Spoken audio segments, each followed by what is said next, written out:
Hi, it's Creative Growth. Nice to see you again. I was wondering if you'd want to come for a walk with me. To the forest, park, or just outside. Seriously, if you've got a moment right now, put your earphones in and step outside. Doesn't have to be a real forest. A park with a few decent trees works. A path near your house, anything green that's within reach. I will wait for you. Okay, ready? Let's go. We all kind of intuitively know that being outside feels good, right? That's not exactly a controversial opinion. But what I didn't realize until I went deeper into this is just how seriously scientists are studying it. I mean, real clinical studies, real blood tests, real immune cells. There is a whole field of science now called forest medicine. And today, as we walk, really, if you are walking with me right now, I want to tell you what they found. Welcome back to Creative Growth. Though today this feels less like a podcast and more like just a walk we are taking together. And I like that. Let's keep it that way. What we are talking about today, forest bathing, is the English translation of a Japanese term, Shinrin-Yoku. Shinrin means forest. Yoku means bath. So, literally bathing in the forest atmosphere. Not swimming, don't worry. Just being there. Walking slowly. Breathing it in. Letting your senses take over instead of your to-do list. The Japanese government actually started researching this seriously back in 2004. They were concerned about how stressed and overworked people had become, and they wanted to know, does spending time in forests actually do something measurable? Or is it just a nice feeling? Spoiler, it's not just a nice feeling. It's measurable, it's significant. And honestly, some of these findings made me want to cancel my afternoon and just stay outside. So let's get into it. What's actually happening in your body right now as we walk? Okay, first thing, stress hormones. There's this researcher, Dr. Ching Li. Honestly, he's basically the good father of forest medicine. Been studying this since the early 20s over in Tokyo.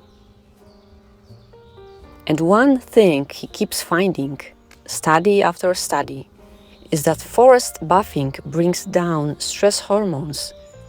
Things like adrenaline, noradrenaline, cortisol. And it's not some tiny, well, maybe kind of effect. It shows up again and again. Your nervous system actually shifts gears. More activity in what's called your parasympathetic side, your rest and digest mode, and less in that fight or flight sympathetic mode. I love this way of putting it. Actually, your body's stress dial just turns itself down. Not because you meditated for an hour or did some complicated breathing routine, just because you're here, among trees, walking, like we are doing right now. A review from 2025 pulled together loads of this research and found exactly the same pattern. Time in forests lower cortisol, more of that calm parasympathetic state. Different countries, different forests, different seasons. And the effect just keeps showing up. Your immune system. There is good evidence that forest bathing boosts something called natural killer cells, NK cells for short. These are the cells in your body specifically responsible for hunting down things like virus-infected cells, even early tumor cells. And Dr. Lee's research found that after just a few days of forest bathing, NK cells activity goes up and stays up for over a month afterwards. So one forest weekend and your immune system gets a boost that sticks around for weeks. Can you imagine? One forest weekend and your immune system gets a boost that sticks around for weeks. And here's the bit I find genuinely lovely. They think part of why this happens is because of something trees release into the air called phytoncides. Basically, natural aromatic compounds, almost like the tree's own essential oils, that they produce partly to protect themselves. When you breathe that in, your body notices. So when you take a deep breath right now, go on, take one with me. You are not just enjoying a nice smell. You might genuinely be giving your immune system a little nudge. Now, let's talk about how this actually feels, not just what's happening in your bloodstream, but in your head. Researchers use this thing called the Profile of Mood States test to measure things like anxiety, depression, anger, fatigue, confusion. And across the forest bathing studies, every single one of those scores goes down. At the same time, scores for vigor, that sense of feeling genuinely alive, go up. Down on anxiety, down on depression, down on anger, down on fatigue, up of feeling alive. Honestly, that's a pretty good combination, isn't it? And sleep. Forest bathing's been linked to better sleep too. There's a 2025 study specifically on these evergreen broadleaf forests that found sleep, mood, and immune function all improving together, like one connected package rather than three separate things. There's also a more recent review, also from 2025, looking specifically at mental health, and it found a real, meaningful link between time in nature and lower levels of that chronic stress and uncertainty so many of us have been carrying around lately. Not a cure-all, the researchers are careful to say that, but genuinely properly helpful. Let's talk heads for a second. Feels relevant, given how many of us carry stress right here in our chest without even noticing. Cardiovascular disease is one of the leading causes of illness and death in the world. And there's a growing pile of research, including a detailed review from early 2025, looking specifically at whether forest bathing might help with that. What they keep finding is that forest bathing reliably brings down blood pressure and heart rate. One meta-analysis pulled together a bunch of studies measuring blood pressure and cortisol in city dwellers, people pretty much like us, surrounded by concrete most of the time, and found consistent drops in both after time in the forest. And the reasons behind it are interesting too. It's not just relaxing is nice for your heart, even though that's true. The researchers point to that same shift toward the calmer side of your nervous system, lower inflammation markers, and even improvements in something called heart rate variability. Basically, how well your heart adapts when life throws stress at it. So when people say a walk in the forest is good for your heart, that's not just a sweet metaphor, it's actually measurably true. Here is something that connects nicely to a conversation we had a while back about creativity and the soft life. A big 2025 review on forest bathing found early but genuinely promising evidence for what's called cognitive restoration, basically your brain's ability to recover its focus and clarity after being mentally overworked, alongside benefits for emotional regulation and brain connectivity.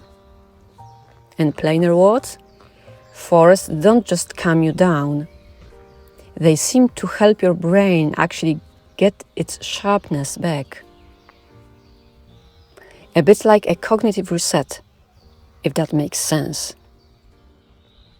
This fits with something researchers call attention restoration theory, the idea that natural environments offer what they call soft fascination. Just enough gentle interest, light through the leaves, birdsong, maybe a stream somewhere nearby, to hold your attention without demanding the kind of hard, effortful focus a screen or a deadline does. And that gentle engagement lets the tired, overworked part of your brain finally switch off and recover, which might be exactly why, after a walk like this, your thinking just feels clearer, lighter, like something's quietly come undone. I do want to be honest with you about something here because I think it matters. A recent review of the global research on this noted that the field is growing fast, but a lot of the strongest evidence still comes from specific places, mostly Japan, increasingly Europe, and scientists are calling for bigger, more varied studies to really nail down how much benefit for who and under what conditions. So I'm not going to stand here, walk here, and tell you forest bathing fixes everything. It's not a replacement for medical care if you are dealing with something serious. It's not magic. But what it is, backed by a genuinely impressive and growing pile of real research, is something accessible, mostly free, with measurable effects on stress hormones, immune function, blood pressure, mood, sleep. That is not nothing. That's actually pretty remarkable when the whole prescription is just go outside, slow down, breathe. Okay, let's actually talk about how you do this. Because I think a lot of people hear forest bathing and picture some serious hiking trip, boots, backpack, 10 kilometers. It's really not that at all. It's slow. Deliberately, almost ridiculously slow. You are not trying to get anywhere, not counting steps, not burning calories, not checking your watch. Take no watch with you. The whole point is kind of the opposite of an exercise goal. It's just presence. Here is roughly how it works, and honestly, you could try it right now if you are walking with me. Slow your pace down. Slow your pace down. Slower than feels natural at first. Slower than even a normal stroll. Let your eyes soften instead of scanning ahead for the path. Just notice what's there. Color, light, movement. Without trying to label or identify it. Then bring in your other senses, one at a time. What can you hear right now? And you weren't really paying attention to 30 seconds ago. What can you smell? Can you feel the air on your skin? The ground under your feet? That's it. Honestly, that's the whole thing. It almost feels too simple to call it a technique, and I think that's kind of the point. I know some of you are thinking, this sounds lovely, but I don't have hours to wander around a forest. Good news, the research isn't asking for hours.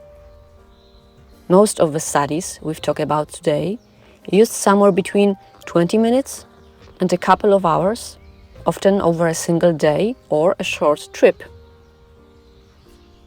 Even shorter sessions, 20-30 minutes, show real effects on stress hormones and mood. And you don't need some pristine, remote wilderness either. A decent park with mature trees, a green strip near where you live, even a tree-lined street, if that's generally what you've got. These all count to some degree. The strongest evidence is for proper forest, but the core of it is slowing down, using your senses, breathing deeply among living things. That part travels with you wherever there's some green around. So this isn't a once-a-year holiday thing. This is something you could genuinely build into a normal Tuesday, right? So here's what I'd love for you to try this week. Pick one day, just one. Find 20 minutes. That's generally all the research is asking for. And go to whatever bit of green is actually available to you. Leave your phone in your pocket, or even better, leave it at home if you can manage it. Walk slowly. Slower than you think you should. Try that senses thing we just talked about. Sight, sound, smell, touch. Don't use the time to plan your week or solve anything in your head. Just be there. The way the trees are there. And afterwards, just notice how you feel. Not in a did it work kind of way, just genuinely notice. Is your breathing any different? Is the noise in your head a little quieter? 20 minutes, one day this week. That's honestly the whole assignment. So that's where we've landed. Lower stress hormones, a stronger immune system, a calmer heart, a clearer head, better sleep. All of it documented measured, published in real journals. And all of it available through something as simple as slowing down among trees. I think there is something quietly wonderful about that. In a world that's always trying to tell us complicated fixes for how exhausted and overstimulated we feel. The forest isn't selling you anything. It's just there. It always has been. And your body, it turns out, already knows exactly what to do with it. It just needs you to show up and slow down enough to let it happen. We are almost back now. If you've genuinely been walking with me, I hope wherever you are, a real forest, a park, or just your kitchen with the window open, something in today's chat made you want to get outside a bit more. Before we go our separate ways for today, here's one thing I'd love from you. This week, take your 20 minutes. Find your bit of green, whatever that looks like for you. And when you're done, come tell me in the comments, what did you notice? What did you hear that you usually miss?